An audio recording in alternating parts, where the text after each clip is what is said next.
안녕하세요, 제이지입니다. 오늘은 여자의 여기를 보면 명기인지 알 수 있다에 대해서 말씀드려 볼게요. 구독과 좋아요, 알림 설정까지 해주실 거죠? 그럼 바로 시작할게요.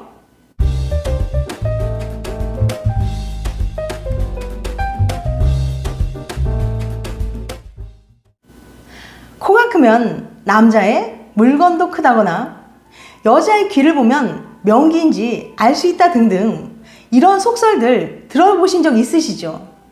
하지만 얼굴이나 특정 신체 부위만 봐서는 그 여자가 명기인지 확실하게 알 수는 없습니다. 실제로 관계를 해보지 않는 한 알 수 없으니까요. 그럼 왜 이런 속설들이 생겨난 걸까요? 그것은 바로 남녀의 성에 대한 호기심 때문일 겁니다.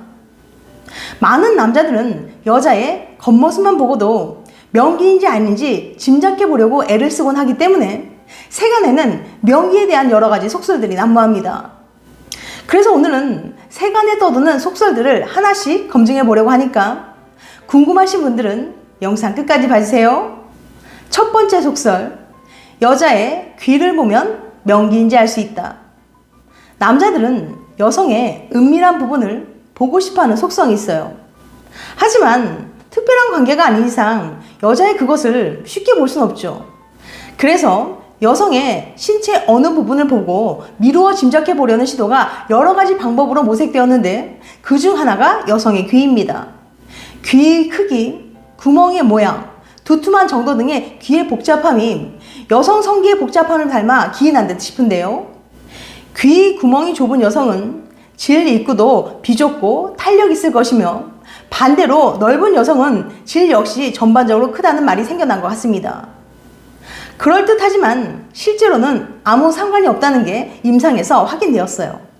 두 번째 속설, 입이 큰 여성은 거기도 크다.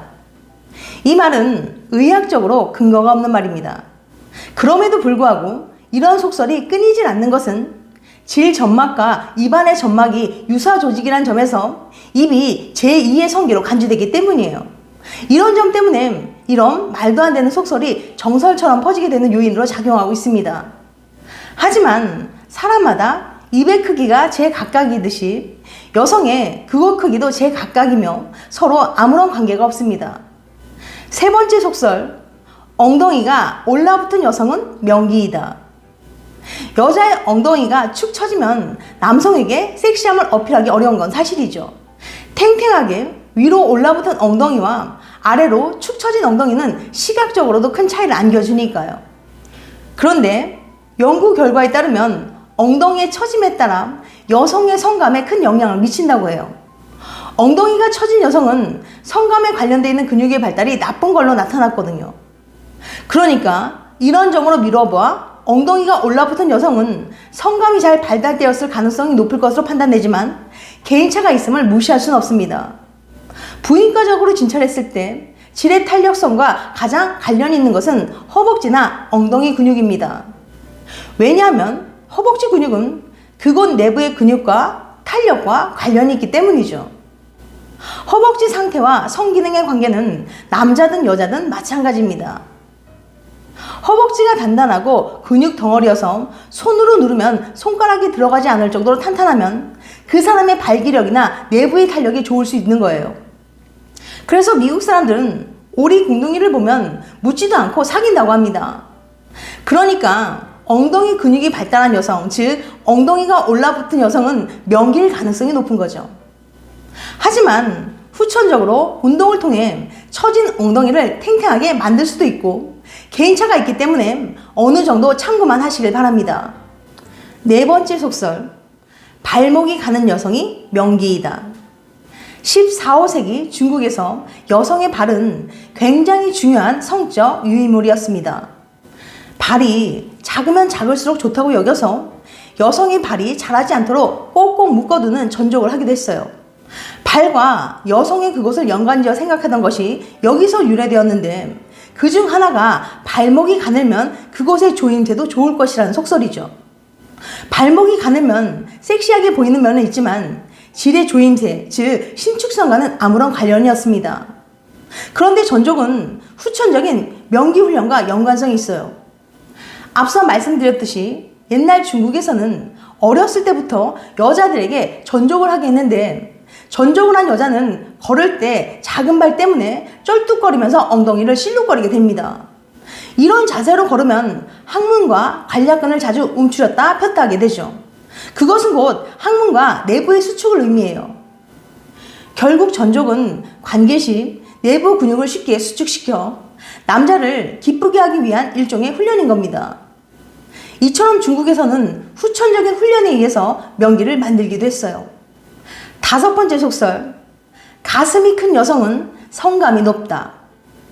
가슴이 큰 여성일수록 여성 호르몬의 분비가 활발해 성관계에 적극적이다. 작은 가슴을 가진 여성은 불감증이다. 줄넘기나 달리기를 하면 가슴이 커진다. 가슴이 크면 둔하나 등등 가슴 크기에 관련해서는 여러 가지 속설들이 많습니다. 하지만 이런 속설들은 모두 근거 없는 말일 뿐이에요. 가슴의 크기와 형태는 유전과 체질에 의해 결정됩니다. 사람의 얼굴이 천태만상인 것처럼 가슴의 형태도 다양한 것 뿐이죠.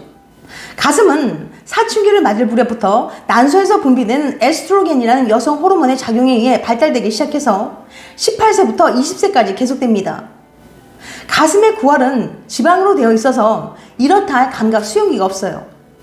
가슴은 수유를 위한 기능뿐만 아니라 여성의 미에 대한 중요한 신체적 이미지를 형성하기 때문에 이에 대한 관심이 지대한데, 여기에는 유행의 기준이 크게 작용해 왔습니다. 시대에 따라 여성 가슴의 매력에 대한 관점은 상업성과 결부되어 여러 차례 바뀌어 작은 가슴이 선호되기도 하고 큰 가슴이 미의 대명사가 되기도 했죠. 하지만 가슴의 크고 작음과 성감의 무디고 예민함과는 아무런 관계가 없어요. 6번째 속설, 대머리는 정력이 세다. 머리가 벗겨지는 현상인 대머리는 동물 중에서 인간에게만 나타나며 그것도 남성이 거의 대부분입니다. 머리카락의 발육은 인체의 호르몬에 의해 좌우되는데요.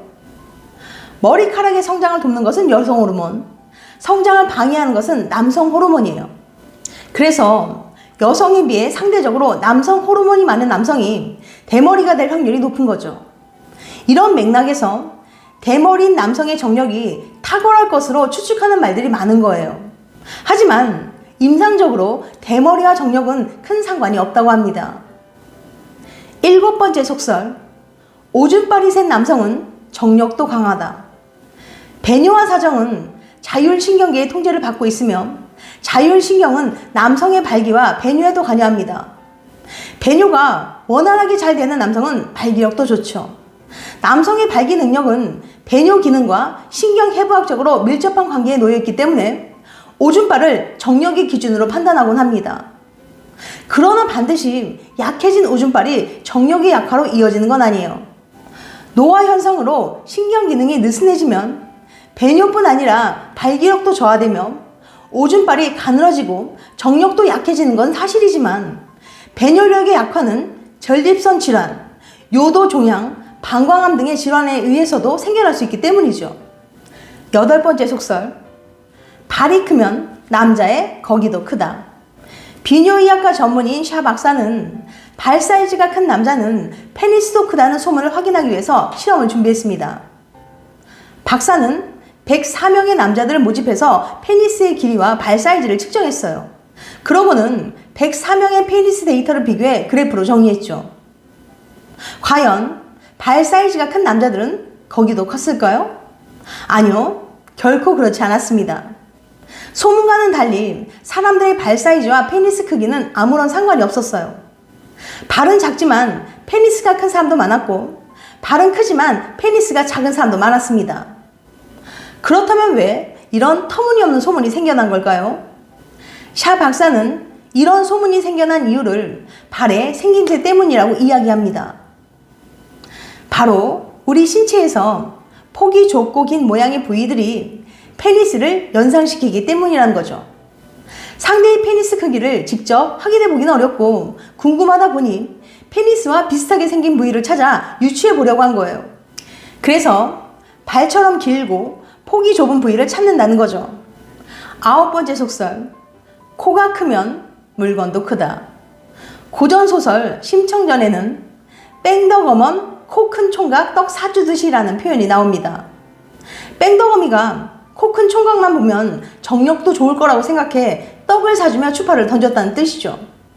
이처럼 코가 크면 물건도 클 거라는 속설은 누구나 한 번쯤 들어보셨을 겁니다.